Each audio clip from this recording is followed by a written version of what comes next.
verse 54 continues, but he put his armor in his tent.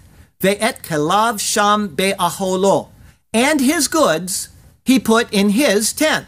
David was obviously given the right to all of Goliath's goods. This would have included his armor, weapons, and personal effects. But is that what this is referring to? It brings in an obvious set of possibilities, of which the Hebrew remains open to either. Is this speaking of David putting Goliath's goods in his tent, or David putting his goods in Goliath's tent? As I said, the Hebrew simply says, and his goods he put in his tent. Translational and scholarly comment is unanimous that it is the former. The second option isn't even considered.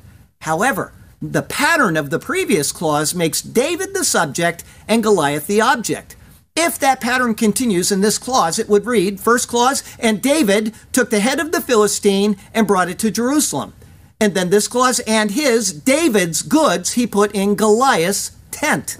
If the Israelites plundered the camp of the Philistines, it means that they also procured the tents along with everything else. David came to the camp to deliver supplies, and then he would have returned to his father's beit, or house. Because of this, and it can only be speculation, I would suggest that the intent of the verse is that David took over the tent of Goliath, placing his goods there. If this is so, it would mean that everything belonging to Goliath became the possession of David. I know somebody's already figured out what's going on here.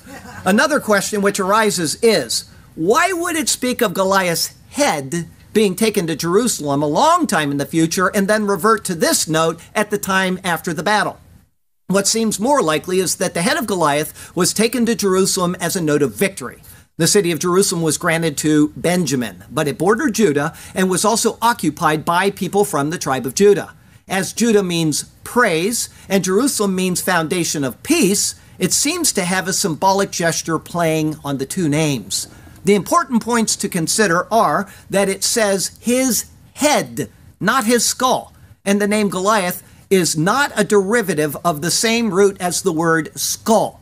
Thus, this cannot have any typological connection to Golgotha, although that would have been an interesting twist. Something else rather is being pictured.